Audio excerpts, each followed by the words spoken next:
Habéis oído que hemos entonado un himno que hablaba de las manos, ¿no? Muy bien.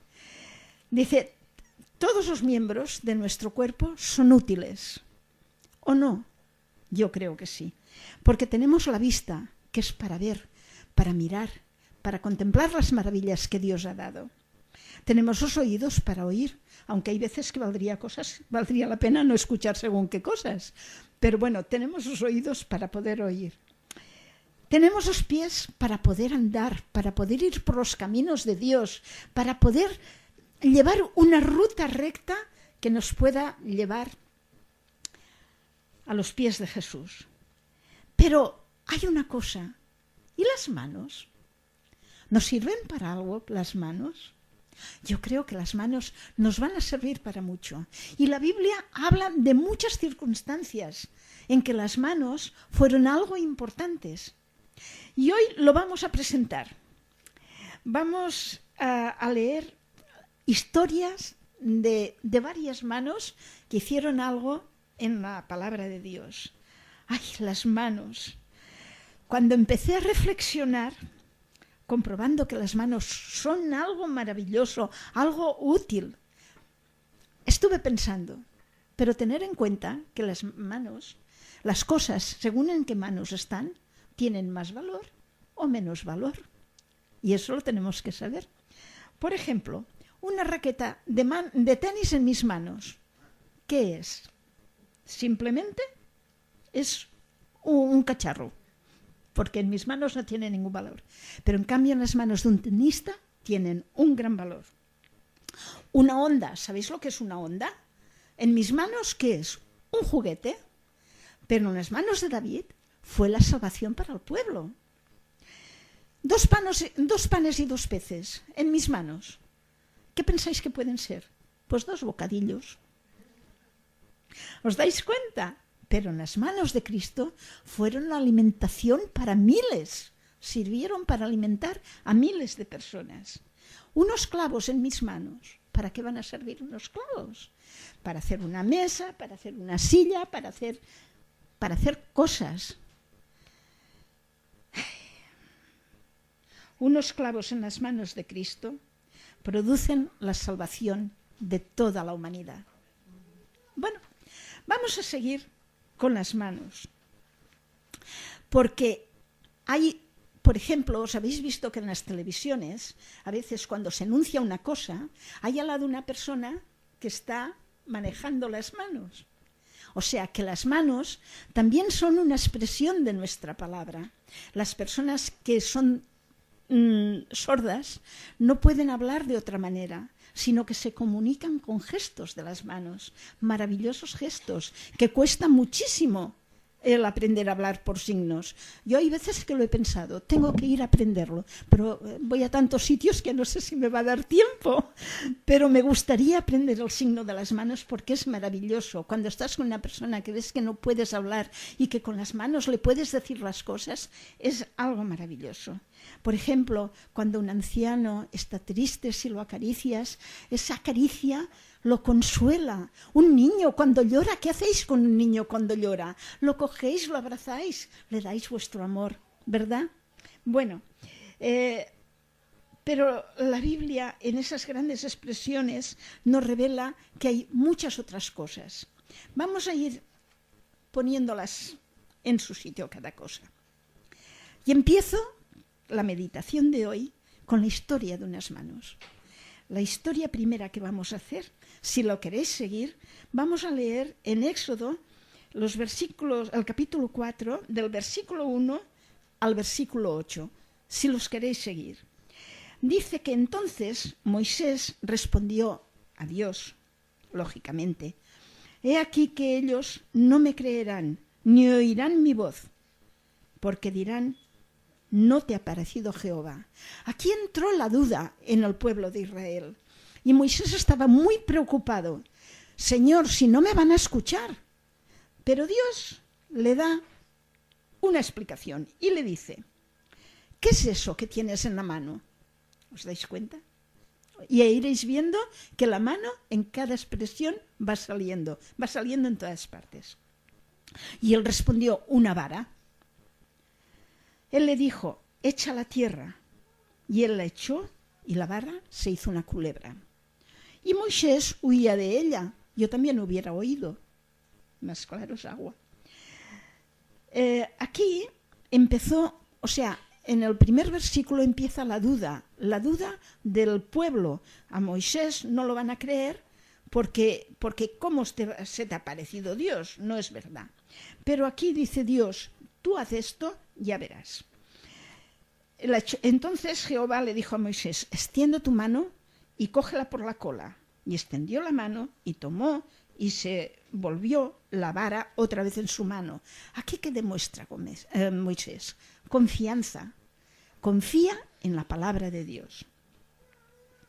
Por eso creerán que te ha parecido Jehová, el Dios de tus padres, el Dios de Abraham, el Dios de Isaac, el Dios de Jacob. Le dijo además Jehová, ahora mete tu mano en tu seno. Y Moisés la metió. ¿Sabéis cómo la sacó? Blanca, leprosa, porque sabéis que la lepra deforma la piel se hace blanca, cae a trozos, se rompe, es una enfermedad mala, ¿no? Pero luego le dijo, vuélvela a meter. Y la volvió a meter y le salió de color carne. Dice, si aconteciere que no te creyeren ni obedecieren la primera señal, en la segunda te creerán. O sea, que aquí nos da Dios una lección de gran poder. Si no te creen una vez, te van a creer la otra, porque yo te estoy hablando. El pueblo de Israel tenía una duda y no querían escuchar.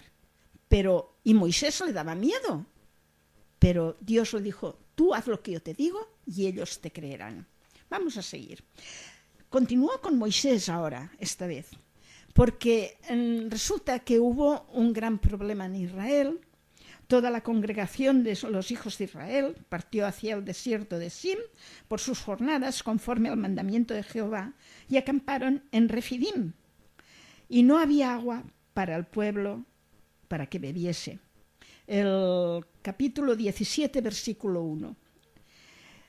En el versículo 3 nos dice, así que el pueblo tuvo allí sed y murmuró contra Moisés.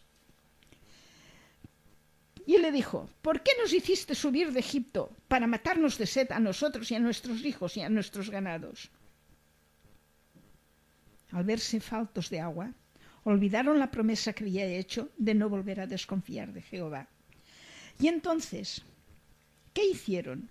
Sospecharon de las intenciones de Moisés. Se pensaron que los había sacado de Egipto para robarles el ganado y para robarles las pertenencias. Ya sabéis que cuando salieron de Egipto cogieron todas sus pertenencias e iban por el desierto con el ganado, con todas las pertenencias. Y ellos, al ver que no tenían agua, pues se pensaron que allá tenían que morir y que Moisés lo había hecho para apoderarse de sus propiedades. Esto es lo que nos están diciendo aquí.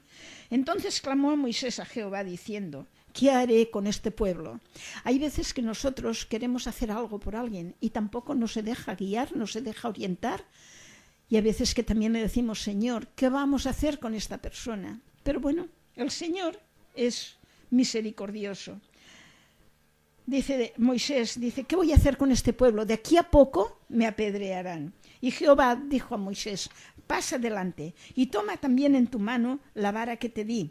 Y el Señor le indica el lugar a donde debe ir. He aquí, yo estaré delante de ti, allí, sobre la peña de Oreb. Golpearás la peña, saldrás de ella aguas y beberá el pueblo. Bueno, hasta aquí todo parece normal, hasta aquí no hay problema. Dios le da un mensaje a Moisés, Moisés lo hace y tienen agua para beber. Pero aquí había habido un problema. Ellos habían dudado de Dios. Y cuando Moisés vio lo que estaba pasando en el pueblo, el peligro que amenazaba ahora por haber murmurado el pueblo, por la desobediencia y por todo, levantó sus manos hacia el cielo y oraba a Dios para que amparara a aquel pueblo, ¿no? Pero se daban cuenta que cuando él bajaba las manos, la lucha incrementaba. Iban perdiendo, el pueblo iba perdiendo. Pero Moisés se cansaba. Ahora imaginaros que tenemos que estar horas y horas con las manos levantadas. Entonces, Aarón y Hur sostuvieron sus manos hasta que al ponerse el sol, el enemigo huyó. Aquí hay una gran lección para nosotros.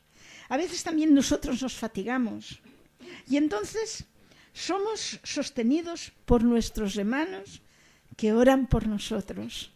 Nos sostienen los brazos en altos de cara al Señor orando por nosotros. Lo que hizo Moisés fue muy importante, pues demostró al pueblo que su destino solo estaba en las manos de Dios. Y eso es lo que hemos de pensar, que nuestro destino tan solo está en las manos de Dios. Esto nos enseña que unas manos dirigidas por Dios tienen un gran poder. Unas manos alzadas al cielo en oración y súplica hacen huir al enemigo que constantemente nos ataca, ¿o no? Yo creo que sí, que constantemente nos ataca. Y ahora os explicaré una historia que creo que muchos de aquí la debéis de conocer. Dice que durante el siglo XV, en una pequeña aldea cerca de Nuremberg, vivía una familia con 18 hijos. No se estuvieron de nada. Para poder poner el pan en la mesa tenían que trabajar muchísimo, porque si no, no podían alimentar a los hijos. Pero había los dos hijos mayores, que se llamaba uno Albert y el otro Albert Durán. Estos dos chicos tenían una gran ilusión por ser pintores y escultores, pero no lo podían hacer, no podían sostener la familia, el estudio de estos muchachos. Entonces un día ellos dos se reunieron y dijeron, bueno, vamos a hacer una cosa. Mientras tú estudias, yo trabajaré. Trabajan en las minas, que su padre trabajaba en la mina. Y así lo hicieron. El mayor, Albert, marchó a trabajar y Albert se quedó trabajando en las minas. Pasaron los años, pasaron 4 años y volvió con los estudios. Tan bueno era que ya sus obras ya se vendían, por lo tanto ya ganaba dinero. Y llegó a casa para celebrarlo y entonces, con su trabajo, poder ayudar a su hermano que no había podido estudiar. Y bueno, y estuvieron celebrándolo y cuando llegó el momento le dijo, ahora ya puedes ir tú a estudiar. Yo ya he cumplido los estudios y con mi trabajo yo te mantendré a ti, mantendré a la familia y tú puedes ir a estudiar. Entonces Albert se puso a llorar y le dijo, no puedo hacerlo, hermano. Han pasado 4 años, he estado trabajando en la mina, mis dedos se han roto miles de veces, ahora ya tengo en mis manos, ya tengo artrosis. Gracias, Teresina. Gracias. Perdonad.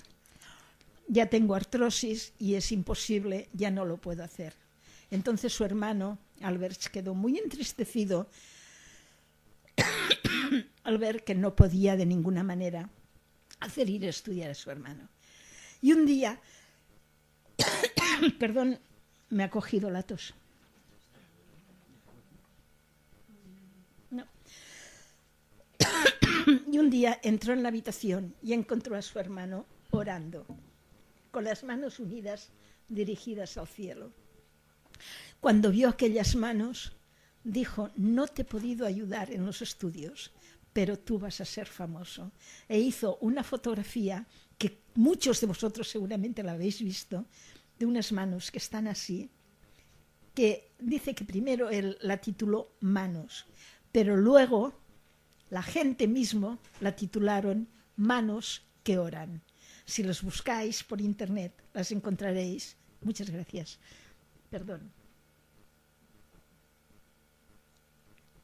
La encontraréis y veréis y podréis leer la historia, que es maravillosa. El gran amor de un hermano por otro para seguir adelante.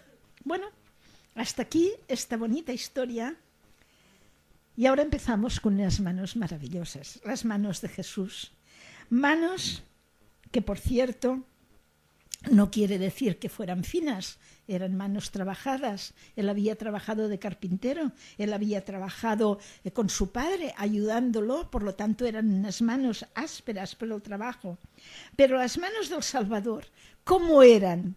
Eran unas manos tiernas, eran unas manos deliciosas. Acariciaba a los niños, dejad que los niños se acerquen a mí, porque de ellos es el reino de los cielos. Sus manos, además de tiernas, eran sanadoras, purificadoras. Cuando tocó al leproso, lo sanó. Cuando tocó al ciego, lo curó. ¿Cómo lo curó? Son manos restauradoras. Él creó al hombre, ¿de qué lo creó? Lo creó del barro, ¿no? ¿Cómo curó a un ciego? Con barro. Hizo el lodo y se lo puso en los ojos. Y el ciego recobró la vista. Por lo tanto, eran manos restauradoras, eran manos vivificadoras.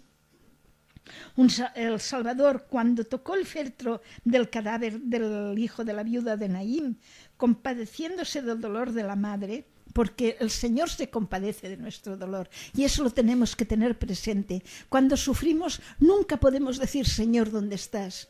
Tenemos que decir, Señor, ayúdame.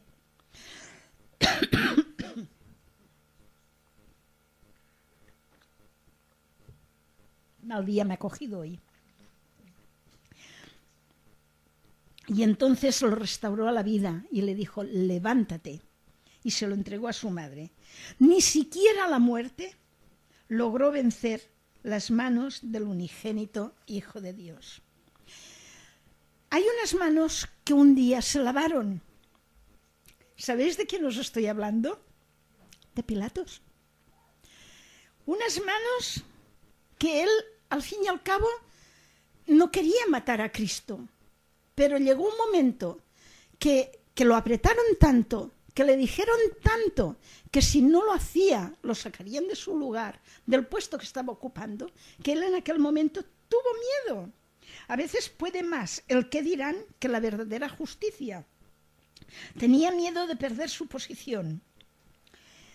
Pilato pensó que si se negaba a entregar a Jesús en sus manos, en las manos de los demás, manos llenas de odio, de dolor en aquel momento, se produciría un tumulto y él temía afrontarlo. Demostró ser un cobarde. A pesar de todo, se esforzó por salvarlo. Y por tercera vez le preguntó, pues qué mal ha hecho este. Intentó interrogarle, pero Jesús no contestó. Y el pueblo estaba decidido a que Jesús fuese crucificado. Levantaban sus manos y decían, crucifícalo, crucifícalo. Y no cesaban de decirlo con sus manos alzadas. Manos que se lavaron para eludir responsabilidades. ¿No habéis visto nunca alguna persona, por cierto que es un gesto que yo encuentro horroroso, quizá porque pienso en esto, que a veces cuando estás con alguna persona y se quiere librar de sus responsabilidades, hace así? ¿No os habéis fijado nunca? Hay algunas personas que tienen costumbre de hacerlo. Yo ese gesto es que se me clava aquí cuando alguien hace así, que se elude de sus responsabilidades. Pilato también se eludió. Las manos que torturan. ¿Sabéis qué manos fueron las que torturaron? Jesús fue ultrajado, burlado, ridiculizado. Todo les parecía poco para humillar a aquel hombre que ningún mal les había hecho. Le echaron un manto en la cabeza y sus perseguidores le herían el rostro, le golpearan con verdadera saña. Esas manos viles no tenían compasión de aquel que pocos días antes había estado entre ellos, curándolos, consolándoles, dándoles ejemplo de amor. No tuvieron compasión, pero sus mentes estaban cegadas por el enemigo y con sus manos continuaron con la tortura del ser más bueno que la historia ha conocido. Pero hay un salmo que ya nos habla de eso y nos dice, nos comenta que esas manos fueron unas manos despiadadas, manos en cuyas manos está el mal, su diestra está llena de sobornos. Qué horrible, ¿no? Pensar que las personas se dejan influenciar tan fácilmente por otras personas, porque quizá hubiera habido muchos allá que no hubieran torturado a Cristo, pero se dejaron influenciar. Las potencias del mal son tan fuertes que a veces nos influencia. Tenemos que estar muy vigilantes para que eso no suceda. Nuestro enemigo sabe muy bien cómo trabajar en nosotros. En cuanto nos separamos de la fuente principal de vida, de salud y de amor, él nos ataca. No dejemos que nuestras manos se nos llenen de esas abominaciones. Sepamos tenerlas limpias ante Cristo. Intentemos que sean lo más parecidas posible a las de nuestro Salvador, que sepan dar sin esperar recibir, que sepan sacar el llanto en lugar de ocasionar dolor, y que el odio no haga que las utilicemos de manera incorrecta. Manos que matan. En sus manos llevó la cruz, esa enorme cruz que no era para él, pero la llevó, y su peso le vencía y le hizo caer varias veces. Cuando llegó a su lugar de destino, también hubo unas manos que no se apiadaron de él y lo clavaron en esa hermosa cruz que llevó sobre sus hombros.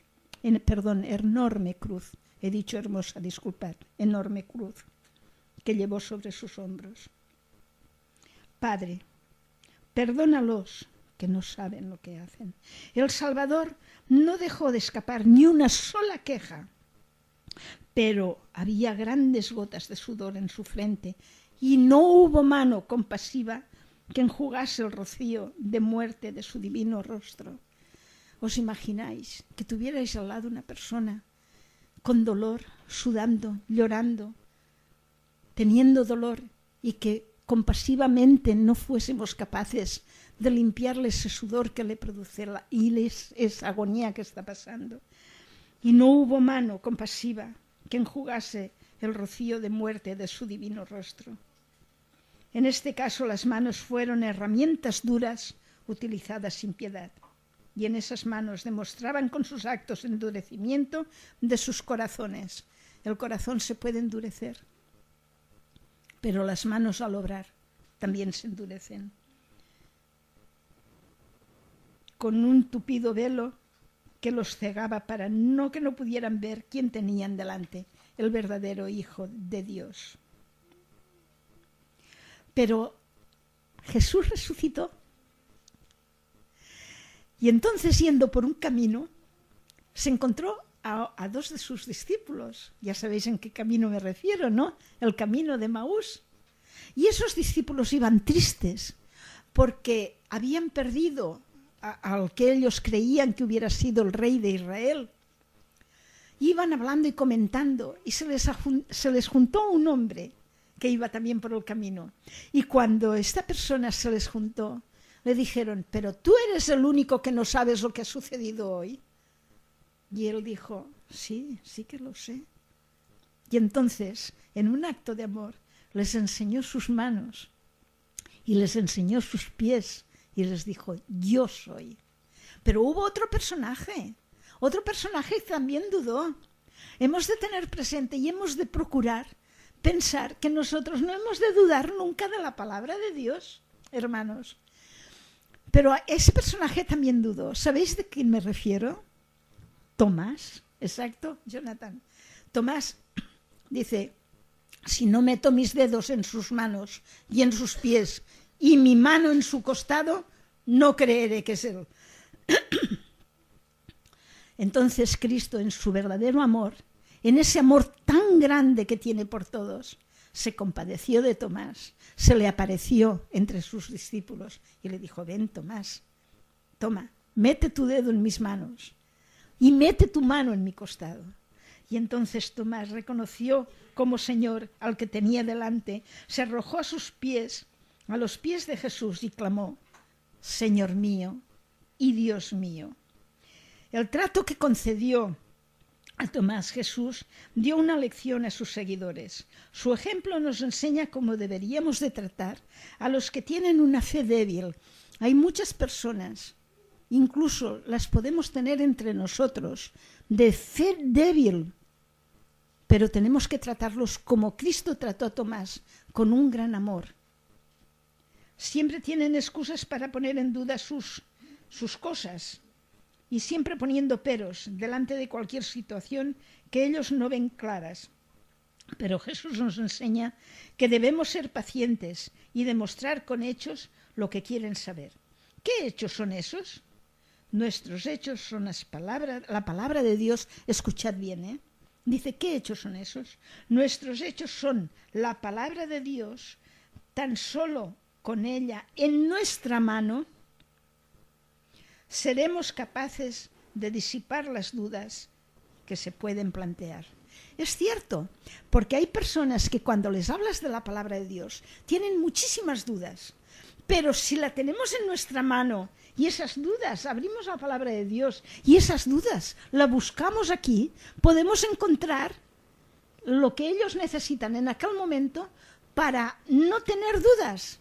Por eso dice, con la palabra de Dios. Esperemos que nuestras manos sean siempre instrumentos útiles para el servicio del Salvador.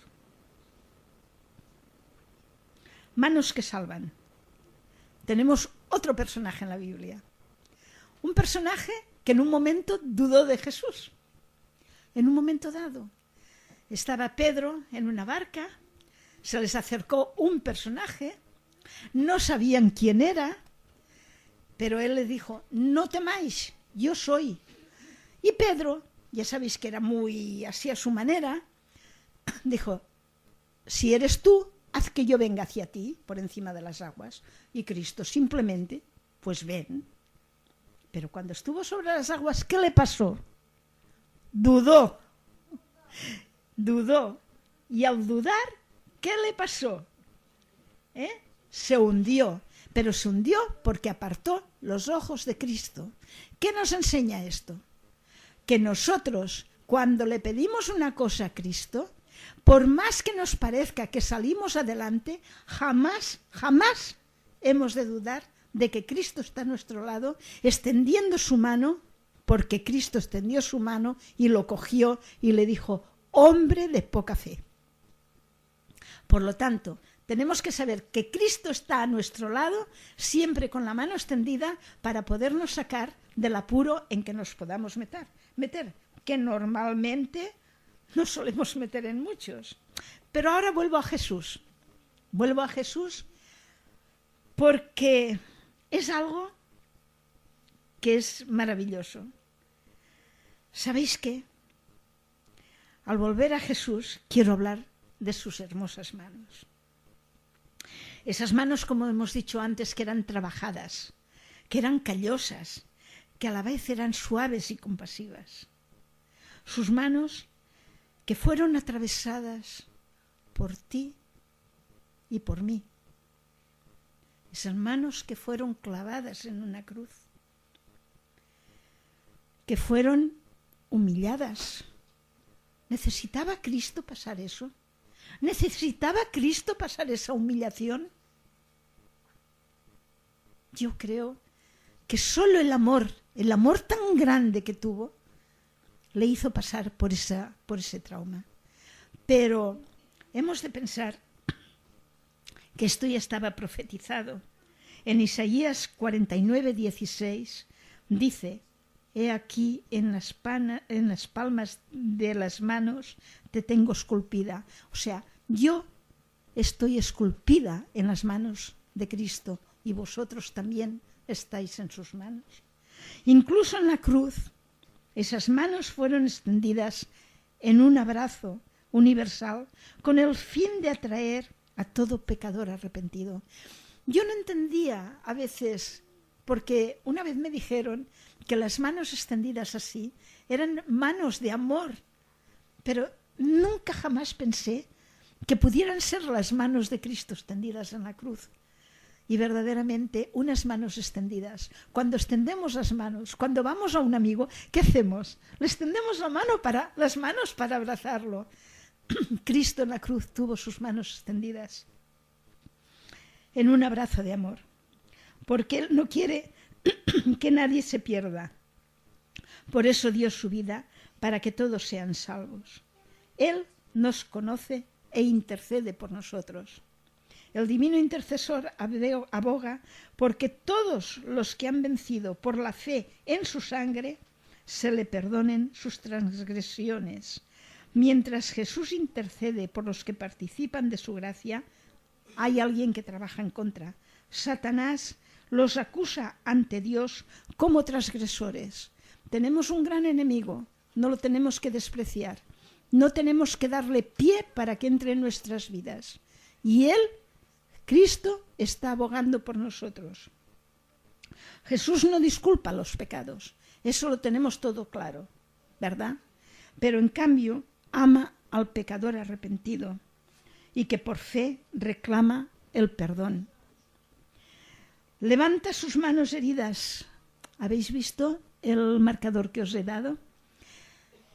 Levanta sus manos heridas ante el Padre y los santos ángeles, diciendo: los conozco por sus nombres, los he grabado en las palmas de mis manos. O sea, que los nombres de Cristo nuestros están grabados en las palmas de las manos de Cristo. Él nos defiende.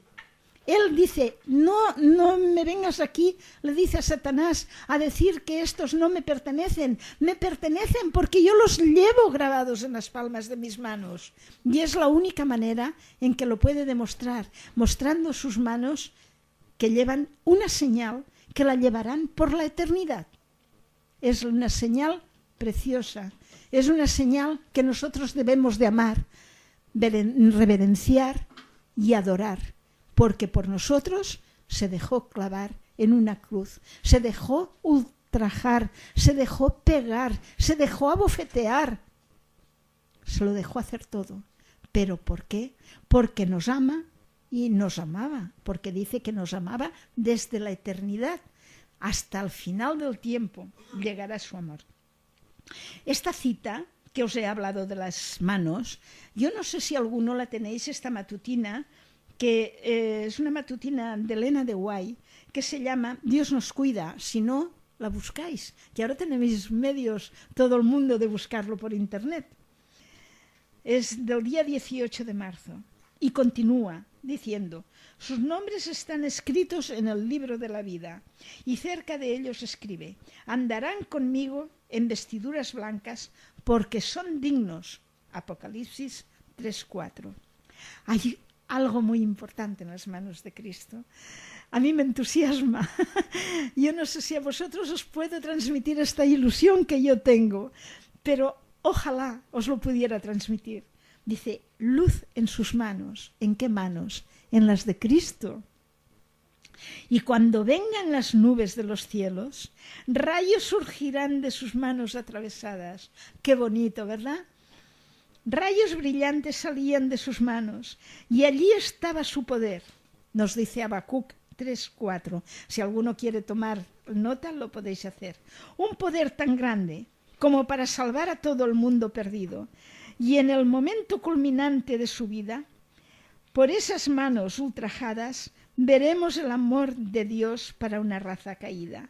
Cuando sus hijos se acercan en busca de protección contra el mal, Él levanta con misericordia y amor un estandarte contra el enemigo y dice: no los toques, porque son míos. Tengo sus nombres esculpidos en las palmas de mis manos.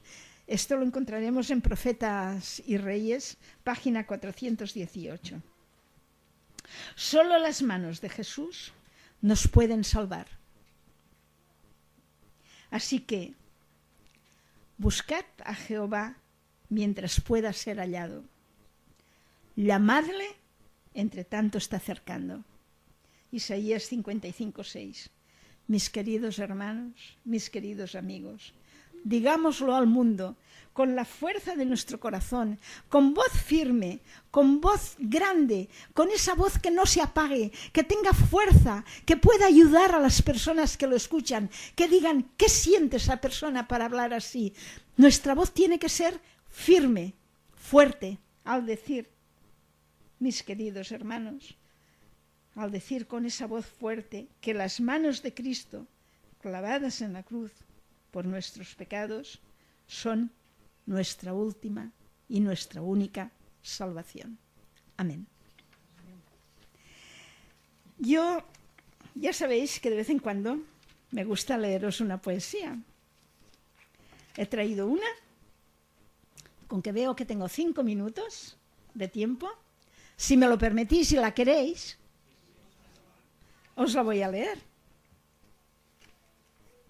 Y la tengo titulada El rostro de Cristo. Llevaba a mi lado un amigo, mas no me fijé quién era. Solo sabía que me acompañaba donde quiera que fuera. No miré nunca su rostro, porque me bastaba con su presencia. Caminaba a mi lado y me apoyaba en mi dolencia. Tan bien me sentía a su lado que quise ver su rostro amado. Miré, ¿y cuál sería mi sorpresa al no ver a nadie a mi lado? Tan solo en su presencia, tan solo era su presencia. Busqué con ansiedad para saber cómo era aquel que me acompañaba donde quiera que yo fuera. Encontré un hermoso libro que me explicaba cuánto él me había querido y que por eso no me dejaba.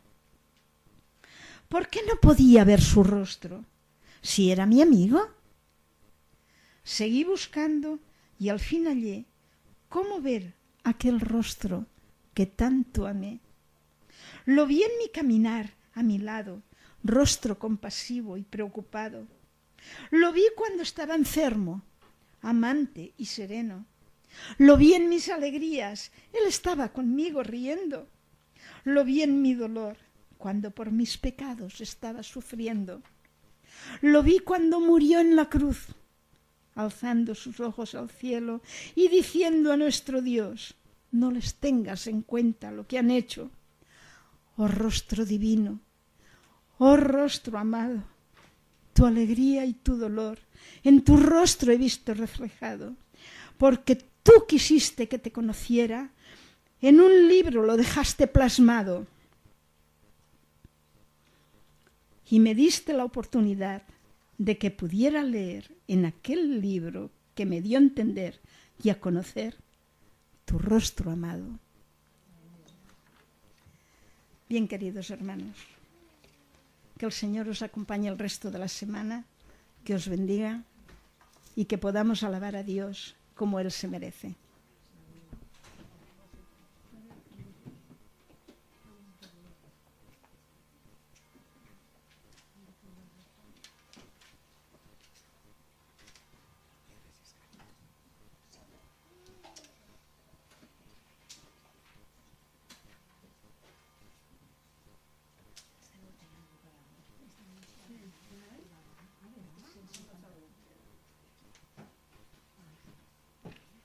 Bueno, aquest missatge que ens ha donat la Rosita ha sigut molt bonic, a veure que siguem creients amb això. Bueno, ara cantarem l'himne final, que és el 351, Jo tengo gozo.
Vamos a orar así tal como estamos.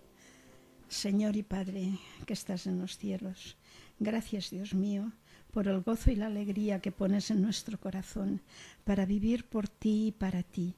Señor, haz que sepamos transmitir esta ilusión, esta alegría de tu palabra a las personas que todavía no te han conocido, pero están esperando, Señor, conocerte, porque en este mundo hay hambre de tu palabra. Sepamos reconocerlas, estas personas, ponlas en nuestro camino, Señor, y que les sepamos abrir tu palabra con ilusión, con alegría, con nuestros rostros demostrando que te amamos, Señor. En el bendito nombre de Jesús, te lo pedimos todo, con fe y confianza. Amén.